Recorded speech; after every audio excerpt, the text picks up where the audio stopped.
experience every moment through our voice. গল্পে খুঁজে পাবে ভালোবাসার স্পর্শ। বলতে পারে না, কথা আপনা আপনিই থেমে যায়, ডান হাত চলে যায় মাথার পেছন সাইডে। চোখ বড় বড় করে পেছনে দাঁড়িয়ে থাকা মানুষটাকে দেখে আরাফ, যার হাতে তাড়ি নিয়ে আসা লোহার রড। তার রক্তেই যেন তাজা হয়ে উঠল, প্রাণ ফিরে পেল। মস্তিষ্কের নিউরনগুলো স্নায়ুকোষে ঠিকভাবে প্রভাব ফেলতে পারে না, নরম হয়ে যায় আরাফের শরীর। চিৎকার করতে নিলেই পেছন থেকে কেউ মুখ চেপে ধরে। হাঁসফাঁস করে আরাফ, নিভু নিভু চোখ নিয়েই নিজেকে ছোটানোর চেষ্টা করে। শেষমেশ পেরে ওঠে না, জ্ঞান হারিয়ে লুটিয়ে পড়ে রাস্তায়। মুখ চেপে ধরা হাতের অধিকারী মেয়েটি আকাশ সমান ক্ষোভ নিয়ে প্রচণ্ড বেগে লাথি বসায় আরাফের পেটে। কি বৃষ্টি তার মুখের ভাষা! কোনো সজ্ঞানে থাকা ব্যক্তি শুনলে হয়তো তার শিরা উপশিরায় রক্ত চলাচলের বেগ বেড়ে যাবে, যা হয়তো মস্তিষ্কে বারবার বাড়ি খাবে।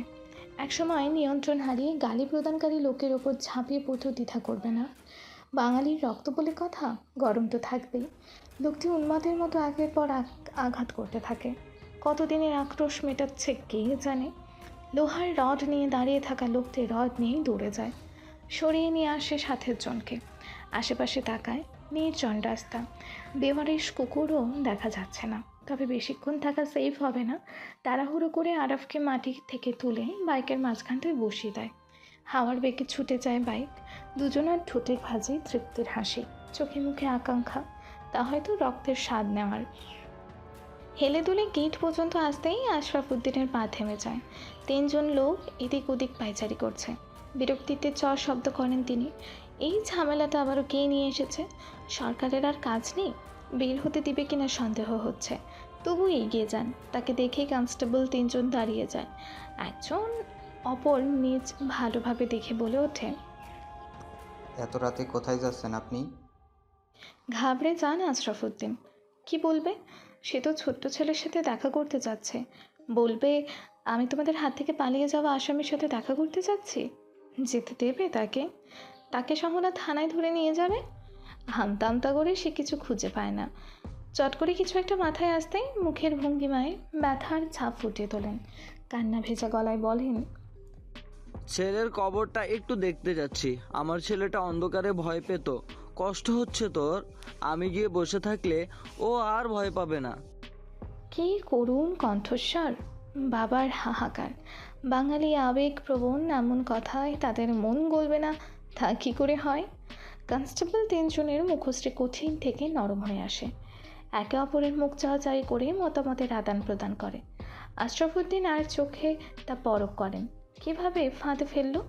একজন কনস্টেবল নরম কণ্ঠেই বলে ওঠে, বৃদ্ধ বয়সে এমন ধকল নিবেন না চাচা। ছেলে হারানোর কষ্ট হয়তো আমরা বুঝি, তবে আপনার মতো উপলব্ধি করতে পারবো না। মনকে বুঝান। তবে চাচা, আপনাকে একা যেতে দিতে পারবো না আমরা। হুকুম নেই, চলুন আপনার সাথে আমি যাচ্ছি। চমকে ওঠেন আশরাফুদ্দিন। সাথে আমি যাচ্ছি মানে? এ গেলে সে দেখা করবে কি করে? উপায় খুঁজে পায় না। ওদিকে বেশ দেরিও হয়ে গেছে।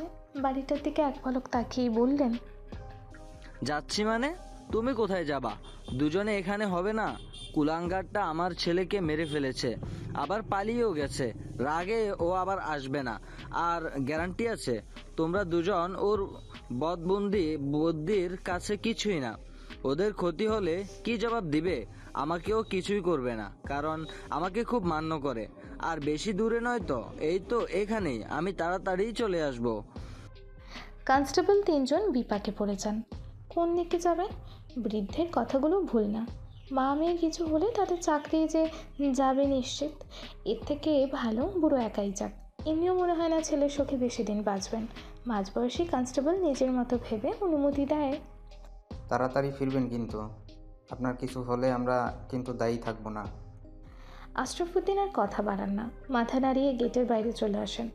প্রাণ ফিরে পেলেন যেন। স্বস্তির শ্বাস ফেলে হেসে ওঠেন। কীভাবে বোকা বানালো! কত বড় বড় লোককে কথার জালে ফাঁসিয়েছে সে। এই তিনজন তো সেই সবের কাছে কিছু না। এ আর এমনকি নিজের কাজে নিজেই গর্বিত হন তিনি। হাঁটতে হাঁটতে কখন ছেলের কবরের পাশে চলে আসেন টেরি পান না। ছেলের কবর দেখে বুকটা ভারও হয়ে আসে তার। তাড়াতাড়ি চলে আসেন সেখান থেকে। যে মরে গেছে তাকে নিয়ে ভেবে লাভ নেই, যে বেঁচে আছে তাকে ভালোভাবে বাঁচাতে হবে। বড় রাস্তা না ধরে সরু রাস্তা ধরে হাঁটতে থাকেন তিনি। বেশি দূর যাওয়া হয়ে ওঠে না, কারো গম্ভীর কণ্ঠস্বর শুনে থেমে যান। আশরাফ উদ্দিন যে, কতক্ষণ ধরে অপেক্ষা করেছি, এত দেরি হয় আসতে? আপনি সত্যিই সবসময় লেট করে ফেলেন। কত বিজি একটা মানুষ আমি, জানেন নিশ্চয়ই। কত কাজ থাকে। আসুন তো একটু বসে কথা বলি। মোটা আকৃতির দেহটা থরথর করে কেঁপে ওঠে। অবিশ্বাস্য চোখে সামনে মানুষটাকে দেখে আশরাফ উদ্দিন এই মুহূর্তে এখানে এই মানুষটাকে একদম আশা করেনি সে। তবে সে কি হুমকি দিয়ে ভুল করে ফেলেছে? ছেলের শোকে মাথা এতটা নড়বড়ে হয়ে গিয়েছিল? আশরাফ উদ্দিন মাথা নিচু করে এগিয়ে আসে, হাত জোড় করে বলে ওঠে, আমার ভুল হয়ে গেছে স্যার, ছেলের শোকে ঠিক ভুল বুঝতে পারিনি। এইবারের মতো ক্ষমা করে দিন, আর এমন ভুল আর হবে না। কথা বুঝি ফুরিয়ে গেল, কণ্ঠনালী একদম বন্ধ হয়ে গেল। শরীরের থেকে একটু বেশি বেড়ে ওঠা পেট থেকে টপ টপ রক্ত গড়িয়ে পড়ছে। পরপর দুটো বুলেট ঢুকে গিয়ে দু চাকা ফুটো হয়ে গেছে। জোরে জোরে শ্বাস নিতে নিতে বসে পড়েন আশরাফ উদ্দিন, দুহাত তার রক্তাক্ত স্থানে। আগন্তুক লোকটি একটা পা ভাঁজ করে বসে, মুখ কিছুটা এগিয়ে নিয়ে আশরাফ উদ্দিনের কানে কানে বলে ওঠে, আমার কাছে দ্বিতীয় অপশন বলে কিছু নেই। যে আমার সাথে একবার উঁচু গলায় কথা বলেছে তার জীবন ঠিক এভাবেই থেমে গেছে। তুমি বড্ড বোকা। আমার বিষয়ে এত কিছু জানার পরেও এমন ভুল করলে কি করে? আফসোস হচ্ছে এখন, তবে সময় নেই যে। হেসে হেসে উঠে দাঁড়ায় আগন্তুক। কিছুক্ষণ আশরাফ উদ্দিনের নিভু নিভু চোখের দিকে তাকিয়ে ঠিক কাঁধ বরাবর লাথি বসায়। জমিনে লুটিয়ে পড়ে মাটির দেহখানা। আগন্তুক হাসতে হাসতে হাত ধরে। লম্বাটে দেহখানা কেমন একটু পরপর দুলে ওঠে। তাকে নিজের জয়ের উল্লাসে, নাকি কুটিল হাসির মধ্যেও আরও কুটিলতা জড়িয়ে আছে? আলো আধারি পরিবেশ। ঘরটা বেশ বড়, 3টা বেড রাখা। তার ঠিক মাঝখানের বেডটাই কেউ একজন শুয়ে আছে। ডান হাতে সাদা ব্যান্ডেজ। বর্তমানে ব্যান্ডেজ আর সাদা নেই, কারো ছন্ন ছাড়া আঁকিবুকিতে অদ্ভুত রূপ নিয়েছে। বেডের পাশে বসে এক মনে ব্যান্ডেজের উপর কলম চালাচ্ছে আদিল। কলমের লাল কালি ঠিক যেন রক্তের প্রতিরূপ। বেডে শুয়ে থাকা লোকটি নড়ে ওঠে। আদিলের হাত থেমে যায়। সম্পূর্ণ জ্ঞান ফেরার পর্যন্ত ঠিক শিউরে বসে থাকে। পিট পিট করে চোখ খুলতেই নিজ আসন থেকে উঠে দাঁড়ায় আদিল। বড় বড় পা ফেলে সুইচ বোর্ডের দিকে এগিয়ে যায়। সুইচে আঙুলের চাপ পড়তেই অন্ধকার যেন পালিয়ে যায়। সারা ঘরে ছড়িয়ে পড়ে আলো। পিটপিট করা চোখটি আলো সহ্য করতে না পেরে বন্ধ হয়ে যায়। আদিল হয়তো এটাই চাইছিল। এগিয়ে গিয়ে ফিসফিস করে বলল, কেমন লাগছে মিস আফরাইবনাথ? আফরা চট করে চোখ খোলে। পাশে তাকাতেই আদিলের মুখশ্রী ভেসে ওঠে নয়ন যুগলে। দৃষ্টি ঘুরিয়ে চারপাশ দেখে। এবার যেন বুঝে এলো সে এখন হসপিটালে অবস্থান করছে। তবে এই লোকটি এখানে কি করছে? বলল, আপনি এখানে কেন? মীরা কোথায়? কথাটা বলতে বলতেই ওঠার চেষ্টা করে আফরা। ডান হাতে চাপ লাগাতেই ব্যথায় চোখ মুখ কুঁচকে নেয়। আদিল চোখ মেলে দৃশ্যটা দেখে, উপভোগ করে। শত্রুর ব্যথায় এত সুখ লাগে কেন? হেসে বলল, আমি তো নিয়ে এসছি। সামান্য বুলেটের আঘাত সহ্য করতে পারলেন না, এই সাহস নিয়ে আদিল মাহমুদের সাথে লাগতে আসেন? আফরার চোখ জ্বলে ওঠে। তীব্র ক্ষোভে চোখ দিয়েই যেন ভস্ম করে দেবে আদিলকে। আদিল হাসে, হাসতে হাসতেই বলে, আমি চেয়েছিলাম আপনার বুক বরাবর বুলেটটা ছুড়তে, তবে আপনার বান্ধবী যেভাবে সামনে এসে দাঁড়ালো, ট্রেলার দেখাতে হাত খেয়ে নিশানা করতে হলো। আদিল মাহমুদ রিভলভার তাক করেছে, অথচ বুলেট বের হয়নি। তা কখনোই হয়নি। প্রথমবার গুলি কি অনুভূতি কেমন? রাগটাকে নিয়ন্ত্রণে আনে আফরা। আদিল যখন তার দিকে রিভলভার তাক করে দাঁড়িয়েছিল, তার মনে হয়েছিল লোকটি তাকে এক্ষুনি মারবে না, শুধু নিজের রাগকে কন্ট্রোল করতে না পেরে ছুটে এসেছে, তাই সে ভাবলেশীন দাঁড়িয়েছিল। তবে বিপত্তি ঘটল তখন, যখন মীরা বেশি বুঝে আফরার সামনে এসে দাঁড়ায়। অন্য কেউ থাকলে হয়তো এমন ভালোবাসা দেখে আপ্লুত হয়ে যেত। তবে আফরা যে ভিন্ন, বরং তার কাছে এটা আদিক্ষেতা ছাড়া কিছুই মনে হয়নি। সেই সুযোগে আদিলও সুযোগটা লুফে নিয়ে বুকে টার্গেট করা রিভলভার হাতে চালিয়ে দেয়। মীরার চিৎকারে পরিবেশ ভারী হলেও বুলেটের আঘাত আফরাকে কাবু করতে পারে না। শক্ত থেকে নিজের একরোখা জেদে প্রমাণ দিয়ে আদিলের চোখে চোখ রেখে হেসেছিল। তারপর আর মনে নেই। জ্ঞান ফিরে নিজেকে এমন বন্দি দশায় দেখল। আদিলের দিকেই তাকিয়ে আফরা হেসে বলল,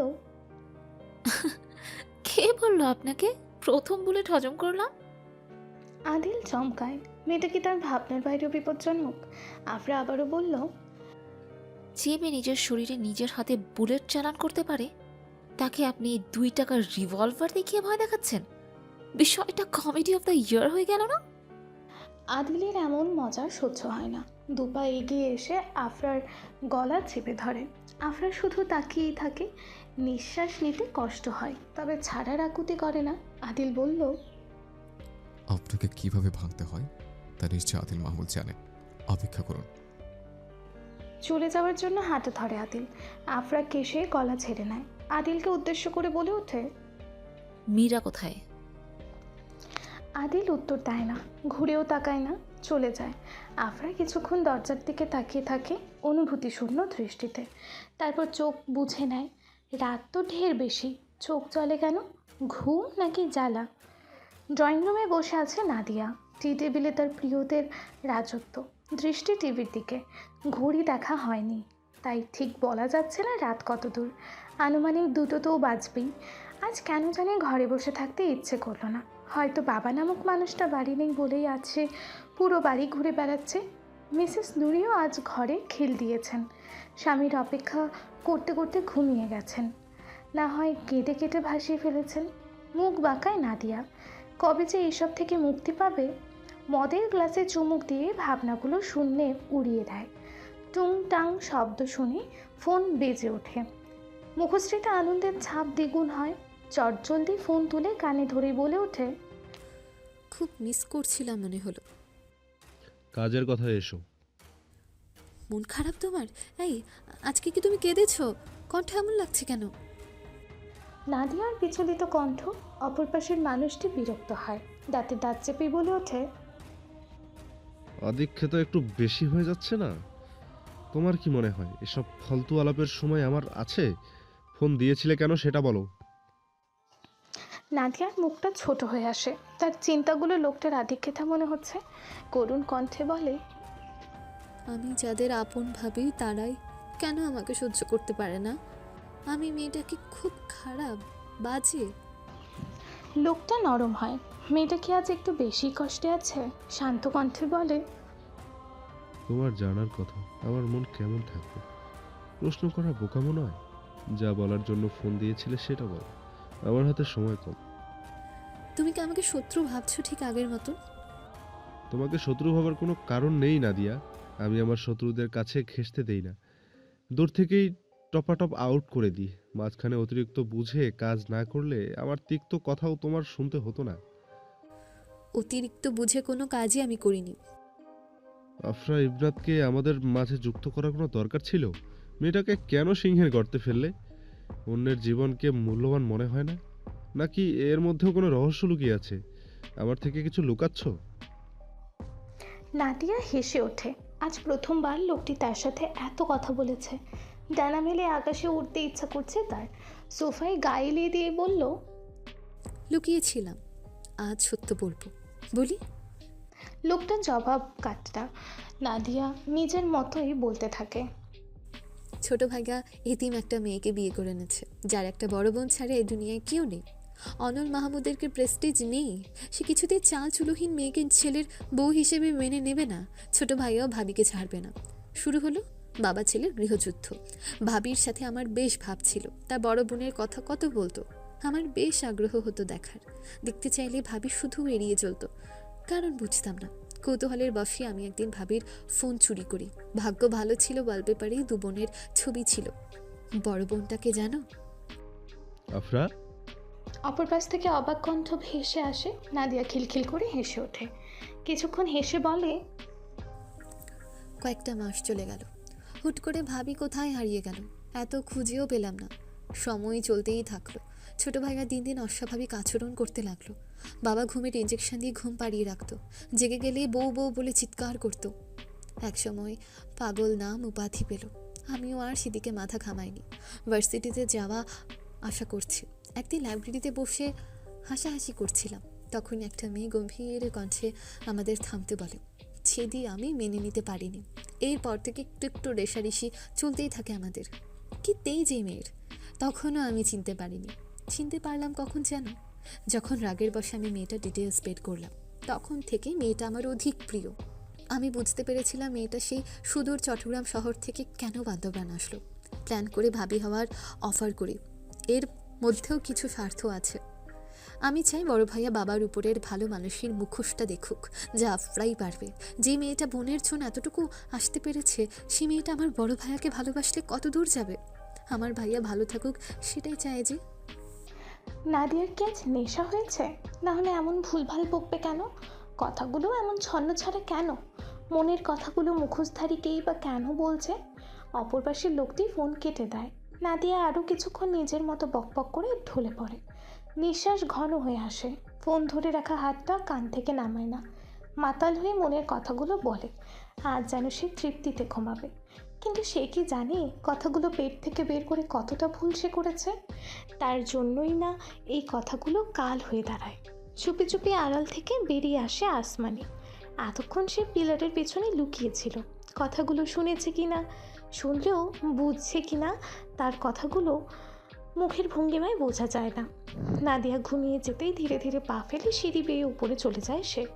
মিসেস নুরি তাকে কড়া নির্দেশ দিয়েছেন ওপরে যেন তার পা না পড়ে, তাই দিনের বেলা সে দেখতে পায়নি। আজ অনল মাহমুদ বাড়ি না ফেরায় ওপরের গেট লক করা নেই, সেই সুযোগটাই কাজে লাগিয়েছে। ওপরে উঠে মাথায় থাকা ঘোমটাটা ঝামটা মেরে ফেলে দেয়, সাথে মুখ বেঁকাতেও ভুলে না। মিসেস নুরির রুমে এক পলক নজর ঘুরিয়ে তাড়াহুড়ো করে সরে আসে আসমানি। মাথা ঘুরিয়ে চারপাশ দেখতে দেখতে এগিয়ে যায়। কত সুন্দর জিনিসগুলো, হাত দিয়ে ছুঁয়েও দেয়। সময় চলে যায় ঘড়ির কাঁটায় 3টের কাছাকাছি। হুট করে আসমানির পা থেমে যায়, চমকায়, ভরকায়। কার কণ্ঠ ভেসে আসে? ভয় নিয়ে অনুসরণ করে। কিছুটা দূরত্বের ওই ঘর থেকে আসছে। পা চালিয়ে এগিয়ে গিয়ে কান পাতে দরজায়। চাপা গলায় কেউ বলছে, বউ কোথায় তুমি? শুনতে পাচ্ছ না বউ? এখানে খুব অন্ধকার, আমি তোমাকে দেখতে পাচ্ছি না কেন? সামনে এসো না গো, এত লুকোচুরি আমার ভালো লাগে না। ইস কি আদুরে কথাগুলো! আসমানির খুব কান্না পায়। একটু আগের কথার সাথে সে খুব ভালো করে মিলিয়েছে, সে বুঝতে পারছে। তাই তাহলে নাদিয়ার ছোট ভাই? ছলো ছলো চোখ নিয়ে দরজা খোলে আসমানি। ভয় হলেও এগিয়ে যায়। শাড়ির ভাঁজে লুকিয়ে রাখা ফোন বের করে ফ্ল্যাশ জ্বালিয়ে নেয়। বিছানার ঠিক মাঝখানে একজন বসে আছে, হাঁটুতে হাত ভাঁজ করে মাথা নিচু করে। শুকনো ঢোক গেলে আসমানি বিছানার কোনায় দাঁড়িয়ে ফিসফিস করে বলে ওঠে, তুমি তোমার বউরে খুঁজতেছো, আমি জানি তোমার বউ কোনখানে আছে, যাবা আমার সাথে? অনেক চমকে মাথা তোলে, চোখের পলক ফেলে ঘন ঘন। আসমানির ছলো ছলো চোখের কার্নিশ বেয়ে জল গড়িয়ে পড়ে। অনেকটা সময় চেয়ে থাকে, হুট করেই হেসে বলে, তুমি নিয়ে যাবে আমাকে? সত্যি? আমি আমার বউয়ের কাছে যাব? এখনই নিয়ে চলো, এখনই যাব আমি। গমগমে কণ্ঠ। আসমানি ভয় পেয়ে মুখ চেপে ধরে। কারো কানে পৌঁছালে তাকে কে বাঁচাবে? ফিসফিস করে বলে, তুমি যদি বউয়ের কাছে যাইতে চাও, তাইলে আমার কথা শুনতে হইব তোমার। কও রাজি আছো, নইলে আমি তোমারে রাহিয়া চইলা যামু। অনেক ঘন ঘন মাথা নাড়ায়। সে আসমানির সব কথা শুনবে। আসমানির মুখে হাসি ফোটে। অনেকের একদম কাছে বসে, কানে কানে কিছু বলে। অনেকও যেন বউকে পাওয়ার আশায় সব কিছু জলাঞ্জলি দিয়ে দেবে। আসমানির কথা মতো চুপ করে থাকে। অনেকের ঝাঁকড়া চুলে আদরে ভাবে হাত বুলিয়ে আসমানি বের হয়ে যায় ঘর থেকে। বৈচিত্র্যময় পৃথিবীর বৈচিত্র্যময় মানুষ, হাসিগুলোও যেন বৈচিত্র্য রূপে অধরে খেলা করে। ভোর 5:30টার মতো বাজে। ড্রাইভিং সিটে বসে আছে জিয়াউল। সেই রাত 12টা থেকে এক টানা গাড়ি চালাচ্ছে সে। তবু কোনো রকম ক্লান্তিভাব ফুটে ওঠেনি তার মুখশ্রীতে। ঘুমে বারবার চোখ চলতেও হয়নি। তাকে দেখে বেশ বোঝা যাচ্ছে আরও 5-6 ঘন্টা ড্রাইভিং সে অনায়াসেই করতে পারবে। সূর্য কেবল পূর্বাকাশে উঁকি দিয়েছে। রক্তিম সূর্যটার সৌন্দর্য যেন ঠিকরে পড়ছে। মোট ঘোরানোর সময় আয়নাতে কেমন ঝিলিক দিয়ে চোখে মুখে বাড়ি খায় স্নিগ্ধতার এক অপার দৃশ্য। চোখ মেলে উপভোগ করে আফিফ। যদিও সে সকালের সূর্যের আগমন কোনো দিনই মিস করে না, অনেক সময় দেখা গিয়েছে কোনো এক লড়াইতে গিয়েছে একটানা কাজের মধ্যেও নজর ঘুরিয়ে সকালের সূর্যটা চোখে মনে ধারণ করে নিয়েছে। বেশ কিছুক্ষণ পর আফিফ মাথা ঘুরিয়ে পাশে ঘুমিয়ে থাকা মায়ের দিকে তাকায়। তার কাঁধে মাথা রেখে মানুষটা কেমন শান্তিতে ঘুমাচ্ছে। এরকম শান্তি তো সেও পেত। গাড়ি চালানোর ফাঁকে জিয়াউল স্যারের মুভমেন্টগুলো দেখে নিচ্ছে। কে জানে কখন কোন বিষয় রেগে যায়।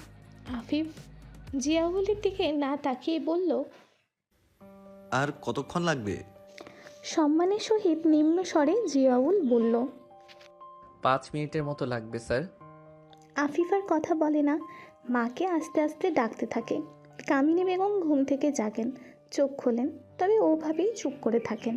কিছুটা সময় যেতেই ছেলের কাঁধ থেকে মাথা তুলে মিষ্টি করে হাসেন। আফিফের মন যেন শান্ত হয়ে যায়। এমন ঝলমলে হাসি এখন থেকে সে প্রতিদিন প্রতিটা ক্ষণ দেখতে পারবে। ব্যাগ থেকে পানির বোতল বের করে বলল, হালকা ফ্রেশ হয়ে নাও মা, এরপর আমরা বাসে করে যাব। কামিনী বেগম বোতল তুলে নেন হাতে। জানালা খুলে মাথা বের করে সকালের মিষ্টি হাওয়া গায়ে মাখেন। এমনভাবে হাঁ করে নিঃশ্বাস নেন যেন হাওয়া খেয়েই সে পেট ভরিয়ে ফেলবে, আর কিছু খেতে হবে না। মায়ের বাচ্চার মধ্যে আফিফ হেসে ওঠে, হাত ধরে গাড়ির ভেতরে এনে বলে, হয়েছে, অনেক খাওয়া খেয়েছো, এখন দুটো রুটি আর ডিম জলদি করে শেষ করো, বাসের মধ্যে খেতে পারবে না তো। কামিনী বেগমের ডিম খুব প্রিয়, এক প্রকার লুফেই নেন তিনি। এদিকে রুটি খেতে বড্ড গড়িমসি করেন, তবে ছেলের ভয়ে দুটো রুটি তাকে শেষ করতেই হয়। মায়ের খাওয়া শেষ হতেই আফিফ মুখের কাছে ওষুধ ধরে। চোখ মুখ কুঁচকে কামিনী বেগম ওষুধ খান। মুখটা এমন গম্ভীর করে রাখেন যে যে কেউ দেখলেই হয়তো ভাববে মহিলাটা বেশ মুডি। গোমরা মুখ দেখেও আফিফ কিছু বলে না। টিফিন বক্স বের করে পরপর 6টা ডিম পেটে চালান করে দেয়। অসহায় চোখে ছেলের খাওয়া দেখেই কামিনী বেগম তাকে আর একটা ডিম দিলে কি এমন হতো। কত টাকা উপার্জন করে ছেলে, অথচ তার জন্য খরচ করতে এত গড়িমসি। কষ্ট করে জন্ম দিয়ে কী লাভ হলো, লালন পালনেরও দাম দিল না ছেলে। নানান রকম ভাবনা সাজিয়ে গোমরা মুখেই বসে থাকেন তিনি। এ নতুন না, প্রত্যেক দিনের সকালের দৃশ্য এটা। তবে মা ছেলের জন্য মুহূর্তগুলো যেন নিত্য নতুন তাজা হয়ে ওঠে। গাড়ি থামে বহদ্দারহাট টার্মিনালে। বহদ্দারহাট দক্ষিণ পূর্ব বাংলাদেশের চট্টগ্রাম শহরের একটি উপশহর। এখান থেকে বাসে করে বাংলাদেশের যে কোনো প্রান্তে যাওয়া যায়। নিচু এলাকা হওয়ায় অল্প বৃষ্টিতেই এখানে পানি জমে যায়। জনগণের কতই না ভোগান্তি পোহাতে হয়। ভাগ্যিস কালবৈশাখীর তাণ্ডবের মুখোমুখি এখানে পড়তে হয়নি, না হলে তাদের সফরটা পাংশুটে হয়ে যেত। গাড়ি থামিয়ে জিয়াউল নেমে দাঁড়ায়, গাড়ির দরজা খুলে দিয়ে হাসে। আফিফ বিরক্ত হয়ে বলে ওঠে, এখন আমি ডিউটিতে নেই জিয়া, ফর্মালিটি বাদ দাও। কথাটা শুনেই জিয়াউল 32 পাটি দাঁত দেখিয়ে হেসে আফিফের কাঁধ চেপে ধরে। শক্ত হাতের থাবা শক্ত হাতে। আফিফ চোখ রাঙিয়ে তাকায়। জিয়াউল তখনও নিজের মতো হেসে কাঁধ চাপড়াচ্ছে।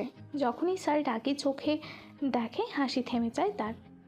কাঁধে থাকা হাতের দিকে এক পলক তাকায়, এরপর তাকায় স্যারের দিকে। শুকনো ঢোক গেলে জলদি করে হাত সরিয়ে নেয়। হেসে আমতা আমতা করে বলে ওঠে, ফর্মালিটি করি তো তাই একটু আর কি। হয়েছে, থামো। ব্যাগে দুটো টিফিন বক্স আছে, নাস্তা করে কিছুক্ষণ রেস্ট নিয়ে ঢাকার উদ্দেশ্যে রওনা হব। এবার আমাদের গন্তব্য আলাদা। কথাটি বলেই আফিফ মায়ের হাত ধরে আর এক হাতে ট্রলি ধরে এগিয়ে যায় টার্মিনালের দিকে। ঢাকা থেকে বান্দরবন বাসে যেতে সাধারণত 6 ঘন্টা থেকে 10 ঘন্টা সময় লাগে। তবে ঢাকা থেকে সরাসরি বান্দরবন রেল যোগাযোগ ব্যবস্থা নেই। ঢাকা থেকে প্রথমে চট্টগ্রাম, তারপর সেখান থেকে পূরবী বা পূর্বানী বাস যোগ সরাসরি বান্দরবন যাওয়া যায়। এক্ষেত্রে আফিফ নিজের চাহিদা মতো ব্যবস্থা নিয়েছে। চট্টগ্রাম পর্যন্ত নিজস্ব গাড়ি ব্যবহার করলেও বান্দরবন গাড়ি দিয়ে ঢুকবে না। এক অচেনা আগন্তুক হয়েই মা ছেলে ঘুরে বেড়াবে। মনের ডানা মেলে উড়ে বেড়াবে সারা শহর। বাসের হর্নের শব্দ। আফিফ নজর ঘুরিয়ে গাড়ির দিকে তাক করে। 6টা বাজতে আরও 10 মিনিট বাকি। পূর্বানী বাস দাঁড়িয়ে আছে যাত্রী তোলার জন্য। ঠিক 6টায় গাড়ি ছাড়বে। সকাল 6টা থেকে সন্ধ্যা 6টা পর্যন্ত 1 ঘন্টা পর পর গাড়ি ছাড়াই যাত্রীদের সুবিধা হয় বটে। নন এসি বাস বলে আফিফ গড়িমসি করলেও কামিনী বেগম মিষ্টি হেসে সায় দিয়েছেন। জানালা খুলে দিলে প্রকৃতির অকৃত্রিম যে বাতাস নাকে মুখে বাড়ি খায় তা এসির কাছে কিছুই নয়। ভরপুর বাস তীব্র হর্ন দিয়ে ছুটে চলে। বাস কন্ডাক্টর ড্রাইভার সহ সকল যাত্রীদের যখন শুদ্ধ বাসায় শুভেচ্ছা জানিয়ে বলে ওঠে, চট্টগ্রাম টু বান্দরবান জার্নিতে আপনার স্বাগতম, যাত্রা শুভ হোক। কামিনী বেগম কেঁপে ওঠেন। ছেলের হাত শক্ত করে ধরে ভীতু চোখে কন্ট্রাক্টরের দিকে তাকান। কী নাম শুনল সে? বান্দরবন? আবারও সে শহর? এই শহর কি তার পিছু ছাড়বে না? এই শহর যে ভালো না। সূর্যের কিরণ চোখে পড়তেই পিটপিট করে চোখ খোলে কনস্টেবল আজাদ আলী। ঝিমুতে ঝুমুতে কখন ঘুমিয়ে পড়েছে টের পায়নি। বয়স তো কম হলো না, এত ধকল কি আর এখন শরীর সইতে পারে? আড়ামোড়া ভাঙতে উঠে দাঁড়ায়। চেয়ারে বসেই ঘুমিয়েছিলেন। এক পা বাড়ানোর আগেই কিছুর সাথে লেগে হোঁচট খেয়ে পড়তে পড়তেও সামলে নেন নিজেকে। তাকিয়ে দেখেন বাকি দুইজন কনস্টেবল গেটের সাথে হেলান দিয়ে মাটিতে বসে ঘুমাচ্ছে। চোখ কপালে উঠে যায় তার। ডিউটি রেখে এভাবে তারা ঘুমাচ্ছে? হুট করেই মনে পড়ে আশরাফ উদ্দিনকে ফিরতে দেখেননি তিনি। ঘুমাতে দেখতে পায়নি তো? যদি নালিশ জানায়? চাকরি খোয়ানোর ভয়ে দুটোকেই লাথি দিয়ে ডাকতে থাকেন। গভীর রাতে ঘুমিয়েছে, এত সহজে ঘুম ভাঙে? উঠতে বেশ খানিকটা দেরি হলো তাদের। ইতোমধ্যে আজাদ আলীর মুখ থেকে বৃষ্টি গালিগুলো রাগের বশে বেরিয়ে এসেছে। ধমকে বললেন, পরে পরে ঘুমাচ্ছিস? তোদের ঘুমাতে না করেছিলাম না? ওই বুড়ো ফিরেছে, যদি ঘুমাতে দেখে নালিশ করে। ঘুম যেন এক ছুটে পালিয়ে যায়। ভীতু দৃষ্টিতে তিনজনই আশেপাশে পরখ করে। কম বয়সী হ্যাংলা পাতলা ছেলেটা ফিসফিস করে বলল, আমরা তো 4টার পর ঘুমাইছি, বুড়া তো তখন ফিরে নাই চাচা। চমকে যায় আজাদ আলী। শুকনো ঢোক গেলে ছেলেটার মাথায় থাপ্পড় দিয়ে কর্কশ কণ্ঠে বললেন, এতক্ষণে কইতাছোস? এখন কি হইব? বুড়োর যদি কিছু হয় কি জবাব দিব? আজাদ আলীর কথা বলতে দেরি বাইরের দিকে দৌড় দিতে দেরি হয়নি। এক দৌড়ে থামে কবরস্থানের সামনে। গেটে বড় তালা ঝুলানো। মাথায় হাত দিয়ে বসে পড়েন তিনি। বুঝতে বাকি থাকে না আশরাফ উদ্দিন তাদের মিথ্যা বলেছে। আঁকা বাঁকা পা ফেলে আবারও আগের জায়গায় ফিরে আসেন। সকালের মিষ্টি বাতাসেও সে ঘামছে। মনে হচ্ছে রক্তের চাপ বেড়ে যাচ্ছে। ধপ করে চেয়ারে বসে পড়েন। বাকি দুজন সাংঘাতিক রকমের ভয় পেয়ে যায়। কম বয়সী ছেলেটা দৌড়ে বাড়ির ভেতর ঢুকে। আগে জানা প্রয়োজন বাড়িতে সত্যিই কি ফেরেনি। পরপর কয়েকবার কলিং বেলে চাপ দেয়, লাভ হয় না। দরজা খোলা তো দূর, ভেতর থেকে কারো সারা শব্দ ভেসে আসে না। ধৈর্য হারিয়ে ছেলেটি শক্ত হাতে দরজায় ধাক্কা দেয়। তৎক্ষণাৎ তাকে অবাক করে দরজা খুলে যায়। চোখ বুজে নেয় ছেলেটি। অঘটন যা ঘটার ঘটে গেছে। চাকরিটা কি এবার সত্যি যাবে? পুরো পরিবার যে তার দিকে তাকে। যে বয়সে বন্ধুবান্ধব নিয়ে ঘুরে বেড়ানোর কথা ছিল, বইয়ে মুখ গুজে রাখার কথা ছিল, সে বয়সে পরিবারের হাল ধরতে এসেছে। প্রথম প্রথম যখন এসেছিল, ইস কী যন্ত্রণা ছিল দিনগুলো। কতই না নির্ঘুম রাত সে পার করেছে। এতদিনের প্রতিদান স্বরূপ সরকার কি তাকে এখন জেল জীবন উপহার দেবে? কেন সে ঘুমোতে গেল? নিজের উপরেই কেমন রাগ হচ্ছে। টলমলে চোখ নিয়ে এলোমেলো পা ফেলে গেইটে ফিরে যায় সে। উদাস কণ্ঠে আজাদ আলীকে উদ্দেশ্য করে বলে ওঠে,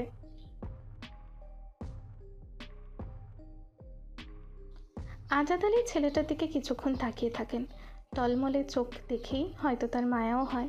কিছু না বলে ভাবে কয়েক মুহূর্ত, তারপর হুট করে প্যান্টের পকেট থেকে কম দামি বাটন ফোনটা বের করতে করতে বললেন, চিন্তা করিস না, আমাদের চাকরি গেলে ওই অফিসারও চাকরি যাইব।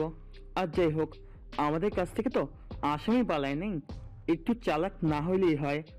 চুপচাপ বসে থাক, আমি দেখতেছি। ছেলেটির মাথা নেড়ে সম্মতি দেয়, তবে চিন্তা সরে না। চিন্তিত মুখ নিয়েই আজাদ আলীর দিকে তাকিয়ে থাকে। আজাদ আলী হাসেন। সেই যুবক বয়সে চাকরিতে যোগ দিয়েছিল। অনেকটা অনিচ্ছাতেই তাকে এই পেশা বেছে নিতে হয়েছিল। তখনকার সময় তো পুলিশ বলতেই ভয়। এখন কি আর এই সুযোগ আছে? বাবার উপর রাগ করে কাজও করতো না, হেলায় ফেলায় কাটিয়ে দিত। এই হেলাটাই যদি না করতো, এখন হয়তো সেও প্রমোশন পেয়ে বড় কোনো পোস্টে থাকতো। কত অফিসার, কত আসামি দেখলো। কত অফিসারের হয়ে মিথ্যা বলতে হয়েছে। চাকরি শেষ বয়সে এসে নিজের চাকরির জন্য মিথ্যা বলতে পারবে না। ফোন দেয়, বাঁচতে বাঁচতে কেটে যায়। ধৈর্য হারিয়ে ফেলেন তিনি। দিতেই থাকেন।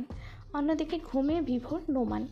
আজানের পরপরই একটু শুয়েছে, ঘুমিয়েছে বা কয়েক ঘন্টা, ঘন্টা দুয়েক হবে। এর মধ্যে কানের কাছে বারবার ইলেকট্রনিক যন্ত্রটি নিজ উদ্যোগে বাজতে থাকায় কপাল কুঁচকে যায় তার। চরম বিরক্তি ফুটে ওঠে মুখশ্রীতে। ফোন রিসিভ করে কানে ধরেই বলে ওঠে, হয়েছেটা কি? এই সকালে এতবার ফোন দিচ্ছেন কেন চাচা? Sir, Ashabuddin missing.